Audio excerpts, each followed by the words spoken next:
Mottos. Today's topic, we're going to talk about mottos.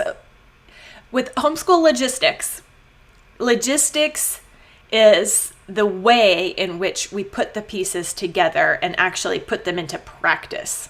We have the plan and we have the schedule or the flow or the time blocks, however we plan out the time.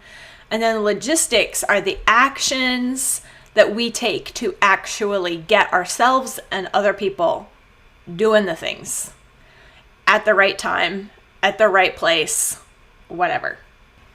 So I like to talk about homeschool mottos because it helps us find that right balance, I think, of speaking into our kids' lives and helping disciple them and train them up in the way they should go without falling into nagging and preaching. Now, a little bit of preaching to our kids is good, but if that's like our main mode, or if we use our opportunity or, our together time for homeschooling to just tell it like it is and lay out what people should be doing, then we're going to lose our effectiveness. I know by the time the kids get to be about 10, 11, 12, 13, somewhere in there, it's different for every kid when this age hits, but it's like when they hear mom's voice, it's just wah, wah, wah, wah, wah, right? Have you reached that point with your kids yet where you're like, I don't even know if they're listening to me? It happens. And it happens when it can happen for a variety of reasons. But one reason why it happens is that we are too wordy. We talk too much.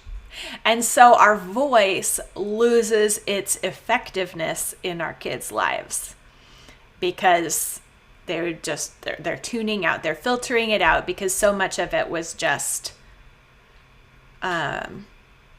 wordiness. And I'm an English major, I teach writing, and wordiness, when I write, I am often too wordy, but then you have to revise and cut it back, right? So I am always encouraging students and helping students to cut the words back. And that's why when I put a book out, I was like, I need a real editor. And I got a real editor who did an awesome job and told me what I needed to cut. And it's painful to cut things back, but it makes the words that are left so much more effective. And a motto is one way that we can revise what we're saying, cut it back to make it more effective. It's going to be more effective when it's memorable. And so one of the problems with just lecturing at our kids and talking too much to try to repeat, it's like, well, they didn't learn it, so I've got to repeat it. And so we talk, hoping they'll get it, when it's like information or mom voice overload, and it's not actually sinking in. The way that we're going to help our voice and our admonitions sink in for our children is if we tighten them up, make a motto, and repeat just that motto.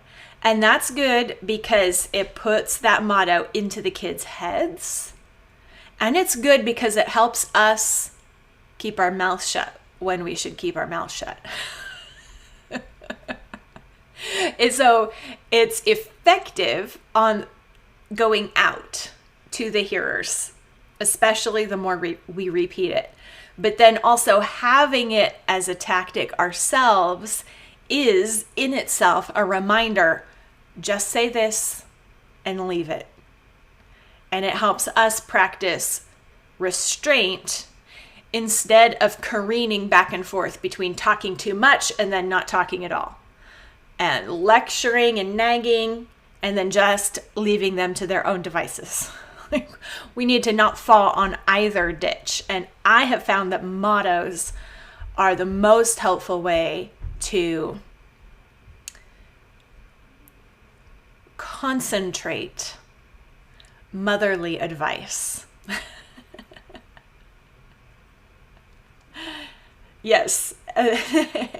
And so the obedience motto is one that we picked up from parents older than us before we even had kids.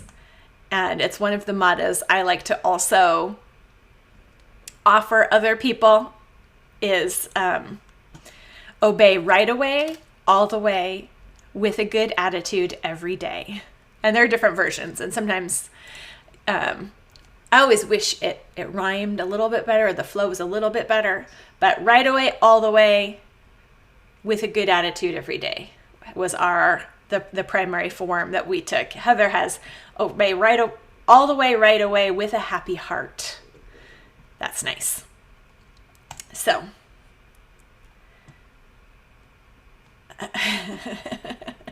Abby says now her 12-year-olds say it in funny voices when she starts repeating it. And so that's where I have a slide here later for be impervious. And that is exactly why we need to be impervious, because I, anyway, would tend to feel disrespected and jump on that when my kids would repeat with funny voices. I'm like, you gotta take me seriously, like, listen to me. But what we need to notice when the kids, even if they're using funny voices, they're repeating it back and they're like adding a little edge to it maybe, but joke's on them actually, because they are reinforcing it in their own heads. And what you can recognize you're doing at that time is blessing your grandchildren, because even if they are receiving it super well at the time, it's getting into their brains and their hearts and their bones. And when they have kids, they're just going to find themselves saying this. So when we are building mottos into our homeschool, into our family life, it's for our children, but it's even for our grandchildren, because we're putting those words into our kids' brains and mouths in ways they don't even recognize, and they aren't real. Our kids aren't going to appreciate it until they're the ones speaking it. That's why I like to say, you'll thank me when you're 30. Yeah, and so the thing with a motto isn't like the exact words that you choose. So we've got some great ones right here with obedience. Obey right away, all the way, with a good attitude every day. Obey right away and don't delay. Obey quickly, completely, and cheerfully. When we repeat it, we know what to say as moms, and we can have conversations about it. And then that motto that quick thing that we're repeating carries with it the previous teachings that we've given and reminders that we've given in a small little package that we can just deliver and leave, that we can deliver and follow through on, knowing that we've communicated it, knowing that we've communicated this means blank. Kim says, it's easier to let things slide off my back when I'm not stressed out or mentally overloaded. If we're in a hurry or I'm between 15 tasks, then very few things are funny. Like, I relate to that. Amen. By choosing a motto, we are making it memorable. And they're going to remember that when they're the parents. And so that's why I say you're blessing your grandchildren, because you're giving your kids some parenting shortcuts here. You might be learning this the hard way, and they are going to be starting out on your shoulders ahead of the game, because they are going to have these lessons internalized and they don't even realize it. So the mottos that you choose and you repeat and you follow up on are helping your children themselves learn discipline and know what they ought to be doing and be held accountable. And you're also teaching them effective parenting in a way that they're going to be able to easily draw from when they're sleep deprived. Because these sayings are going to be deep in their head and they'll be able to pull it out.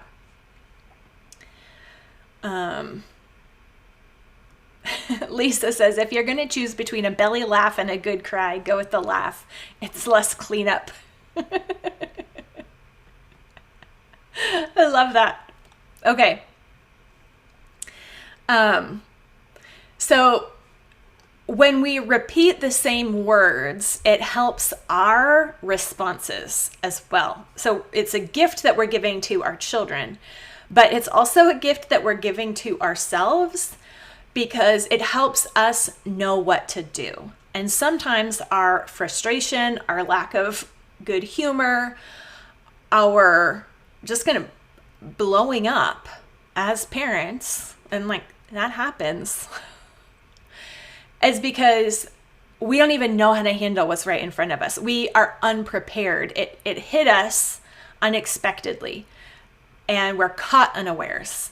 And so we don't even know what to do. And so we just fall back on whatever is our defaults, which might be yelling, which might be nagging, which might be crying, which just might be disengaging and walking away.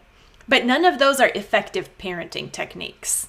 Those are all sinful responses that we sometimes do fall into, but responding sinfully ourselves means that we have to fix that relationship with God and our children through repentance and seeking and receiving forgiveness and restoration. So when we blow it, we haven't ruined anything unless we hold tight to the way that we blew it and try to bluff our way through. If we blow it as parents sometimes, and that's what Christ came to save us from. So we can seek forgiveness when we sin against our children, and we will sin against our children. We have to seek forgiveness from God because we sinned against his law and what he has called us to. And we have to seek forgiveness directly from our children because we sinned against them. If we were angry, if we were putting ourselves first, if we were neglecting them, those aren't the proper way for parents to parent. And so when we ask forgiveness, we're restoring that relationship. And we will see fruit from restoration and fellowship.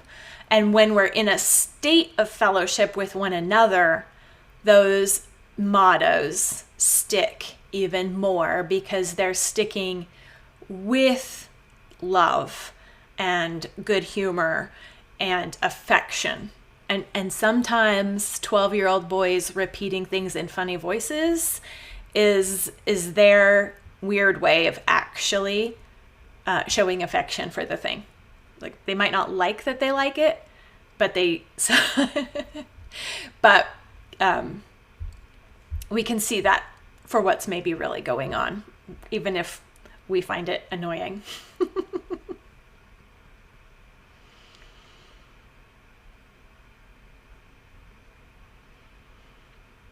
Oh, Heather has a great motto: see needs and meet them is an encouragement to serve one another in our home.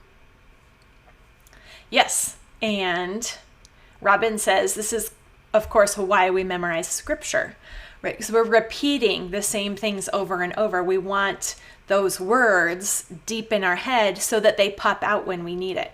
So you're becoming the voice in their head when what the motto applies to, the situation that the motto applies to, happens and you're not there.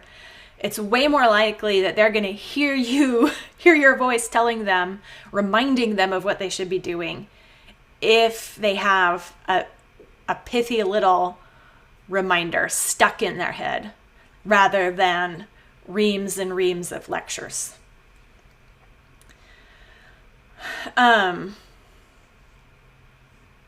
So it works better than nagging because of that being in fellowship together, that it facilitates that. And because those specific words get stuck in their head and will pop up. But we have to hold our ground and follow through on those mottos also. If it's going to be a motto, if we're going to say something, we need to mean it and we need to follow through on it. So we have to be prepared as a parent to follow through with whatever we say. And like I said yesterday, I like to say homeschooling is intense parenting. Educating our kids at home is just an extension of parenting, and it's really the same thing, just all day long in every domain of life. So sometimes I think we might come to homeschooling thinking that, okay, during school hours, I'm going to be like a schoolroom teacher who doesn't actually have the same level of responsibility for those children as you do for your own children.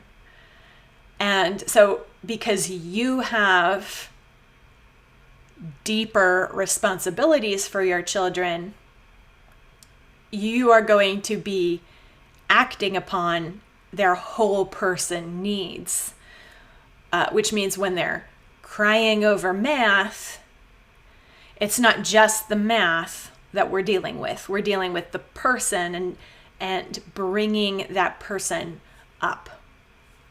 So we are always parenting while we are homeschooling. And sometimes just coming at it with that expectation helps us not get thrown off and think that the kids are ruining our plans for our homeschool because we're parenting in the midst of it all. But as a parent with your children, parenting mode doesn't turn off. So just go into your homeschool year, into each homeschool day, knowing that you're going to be needed as a parent, as a mother, in each and every lesson, in each and every interaction with your children. And it's going to bear fruit. They need a parent more than they need a teacher. So it's more valuable work, not a distraction from the work. And one thing I have found that works really well with mottos or with any kind of lesson, parenting thing we need to work on with our kids, is that we need to have the discussion, the lecture part, the discussion about the issue and talking about it, not in the heat of the moment. Like when you're right in the midst of confrontation or a tantrum or, someplace where you need to hold your ground, that's not the time to have a lecture. That's where your voice goes, wah, wah, wah, wah, because they are not even emotionally, mentally in receiving mode. There's a force field block when they are in resistant, defiant mode. So it's no use to try to reason with them at that point. If it feels like they're not reasonable, it's because that's true, they aren't. And that's not the moment for reason. It's the moment for follow through and showing who's in charge, like we talked about yesterday. In love and good humor, by God's grace alone. But you do need to discuss it, and they do need reasons, but that needs to happen later, or prior is even better, but at some point where they are receptive, where it's not a confrontation anymore.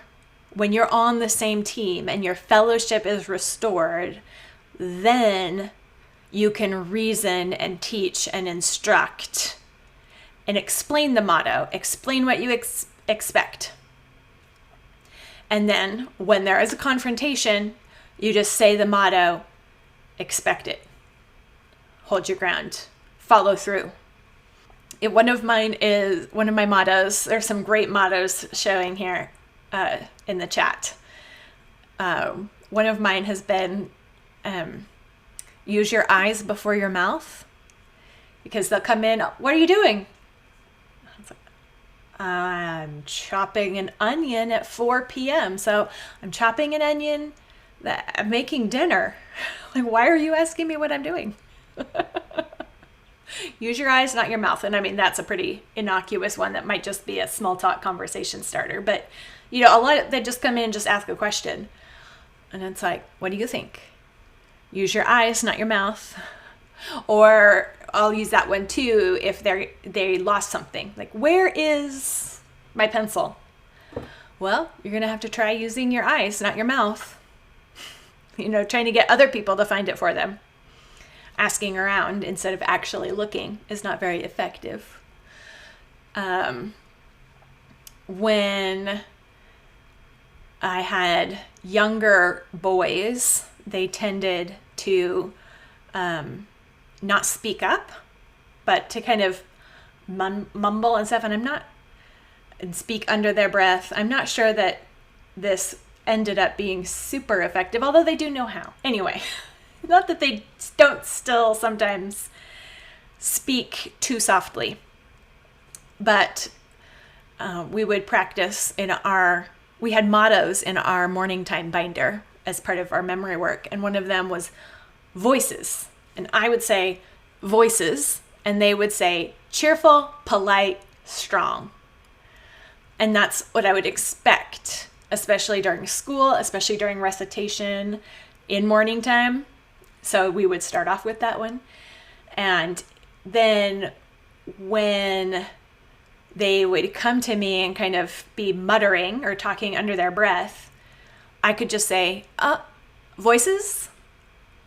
And they knew what I wanted from them, but without me having to ramble on and on. Or I could do that. Because I'd practiced it, because I had a handhold, I could repeat that cheerfully and stay upbeat, be impervious. The mottos help us as moms be impervious, which means the kids aren't able to get to you.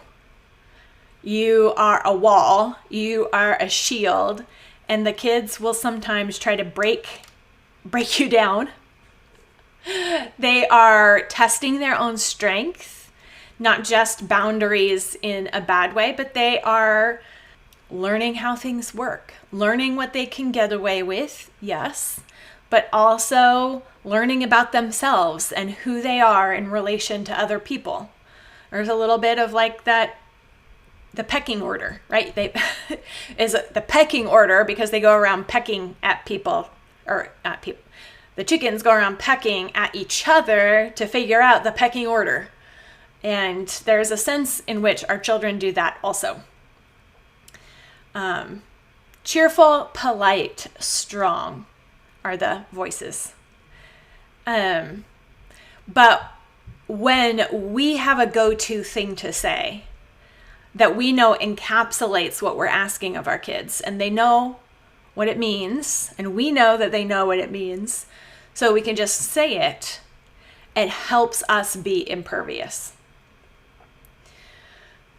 It helps us not throw our own tantrums back at them, which is never effective. Just saying. So I know one that helped me be impervious, especially during morning time when there was a disruptive toddler. So I've got all these school-age kids. We're trying to do morning time, but there's a fussy toddler. I would say, fussy babies go to bed. And I knew that was I wouldn't try reasoning, don't reason with a toddler. Don't negotiate with terrorists. I would just pick them up. This was my plan. It was a motto, saying, and action for me. Fussy babies go to bed. This is our policy. This is what we do. And I could just pick him up, pick her up, him up, whichever one it was, pop him in bed. Now you have to wait here until we're done with morning time now, because you are fussy. Fussy babies go to bed. When we have a policy in place like that with something to say to remind them and hold them accountable, it just helps us actually hold them accountable with that impervious attitude. I know I learned that one from a friend, the friend who started our play group when my oldest was a baby. It was just something she said. She just picked her little toddler up and said, fussy babies go to bed. I was like, that's the most brilliant thing I've ever heard. And I've been saying it ever since. Everyone gets one freebie, and that is a list of printable mottos, which I think now are going to have to be updated because some of these are way better than mine. But that green button there now is to free download sheet. These are what we used in our morning time like 10 years ago. But it has the obedience one. It has voices, cheerful, polite, strong. It has leave it better than you found it. And they're in the same kind of printable that I would put in our memory work binders. So you can even see, maybe as an example, and add some of your own family mottos. And just repeating them during morning time is super effective. It's that non-confrontational time where repeating them they don't only hear them when they're in trouble. They also hear them, and it's one of those things bringing us all together and forming those connections. And tomorrow I'm going to be giving away another book and 3 more of these prize packets. So there's still a chance to win. And I'm going to give away 5 of these and 2 more books on Thursday to people who have shared this workshop. You're still able to enter that and get your name entered by emailing support@simplifiedorganization.com, and we'll pick winners from there as well. So, also, I'm super excited. In a couple weeks, probably August 19th, I think, the audiobook version will be available of the book. So I recorded it a couple weeks ago, and my editor is currently, the audio podcast editor is currently working on making sure the sound is perfect, and it'll be on Audible, read by the author. So I'm super excited to finally get the audiobook out there. As we get ready for our homeschool year, and we think of how we're going to start the day, how we're going to require what we need to require from our students and remind them well with mottos. Tomorrow we're going to talk about actually checking the work, and the other homeschool motto that's for me, which is don't expect what you don't inspect. We're going to be talking about that tomorrow, but it had to alliterate, so it's surveying the work. So we have starting the day, saying the mottos, and surveying the work. That's happening tomorrow.